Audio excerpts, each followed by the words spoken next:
Halo, Anda pernah nggak sih kayak tiba-tiba terjebak dalam situasi yang rasanya tegang banget? Mungkin pas rapat penting yang suasananya jadi panas gitu. Atau makan malam keluarga yang tadinya santai mendadak jadi canggung. Nah, hari ini kita mau coba bedah lebih dalam nih isi bab 13 dari buku Sharp karya Tresusten. Bukunya ini khusus ngebahas soal cara ngelola momen-momen stres akut kayak gitu. Kita cari strategi praktis ya, yang berbasis sains dan bisa langsung dipakai. Iya, betul banget.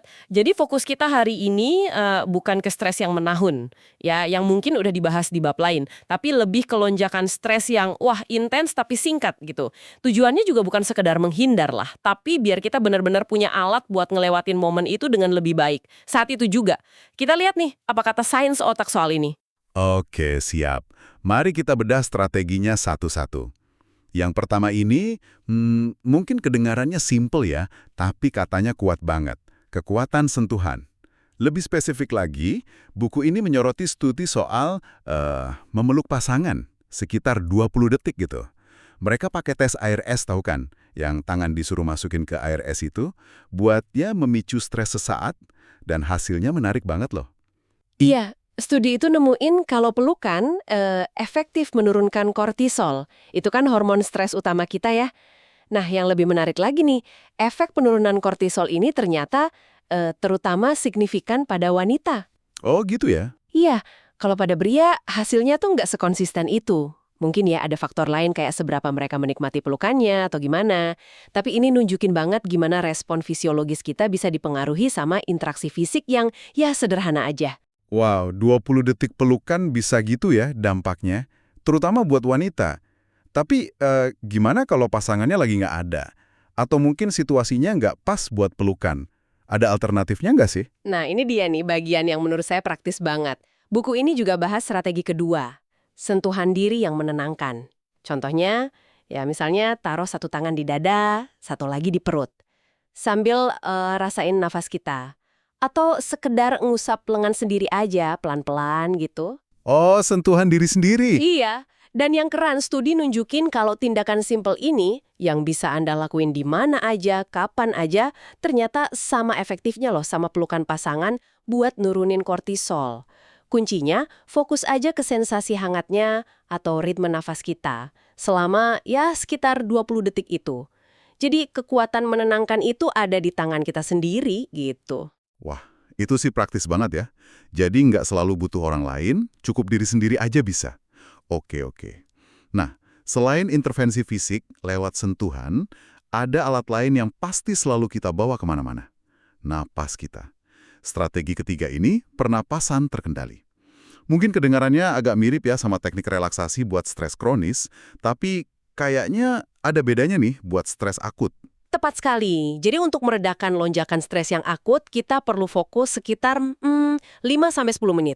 Kuncinya itu di pernafasan diafragma, yang lambat dan dalam. Targetnya sekitar 5 tarikan napas per menit.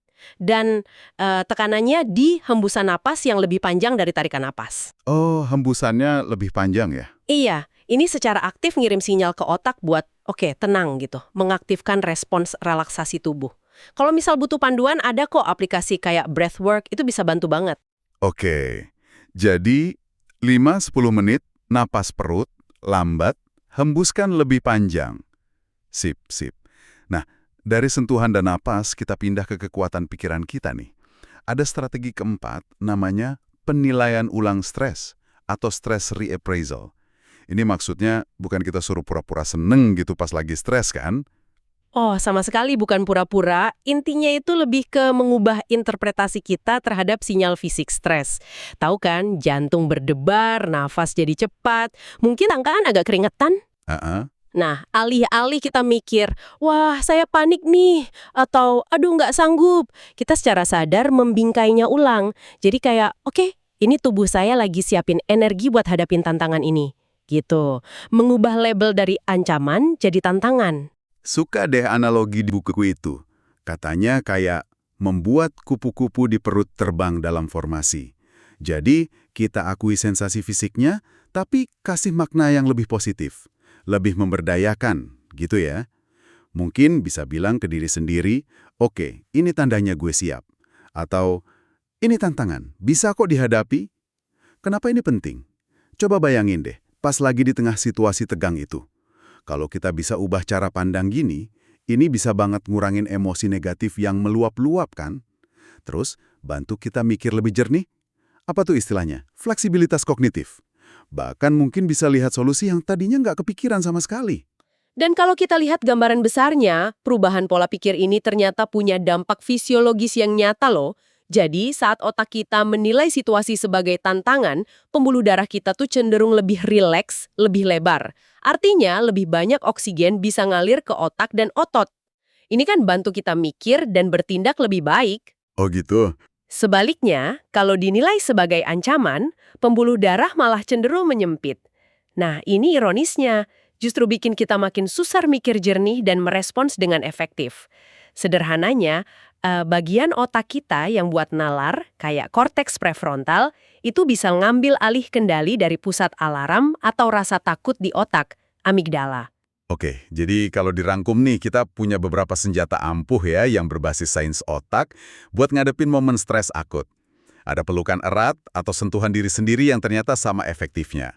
Terus pernapasan lambat terkendali selama 5-10 menit, dan yang gak kalah penting, mengubah cara kita melihat reaksi tubuh kita sendiri.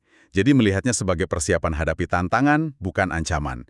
Ini alat-alat yang beneran bisa langsung Anda coba praktekkan loh. Iya, dan mungkin sebagai penutup nih, coba deh pikirin ini, gimana kalau Anda komitmen gitu secara sadar, coba satu aja dari teknik ini, pas berikutnya ngerasain gelombang stres akut dateng, satu aja dulu.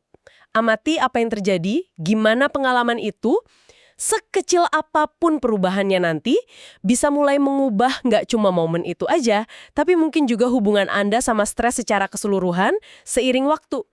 Ini kayaknya layak banget buat dieksplorasi sendiri deh. Wah, menarik banget pemikirannya. Terima kasih banyak ya sudah menyimak pembahasan mendalam kita kali ini. Semoga bisa bermanfaat nih pas Anda nanti menghadapi momen intens berikutnya.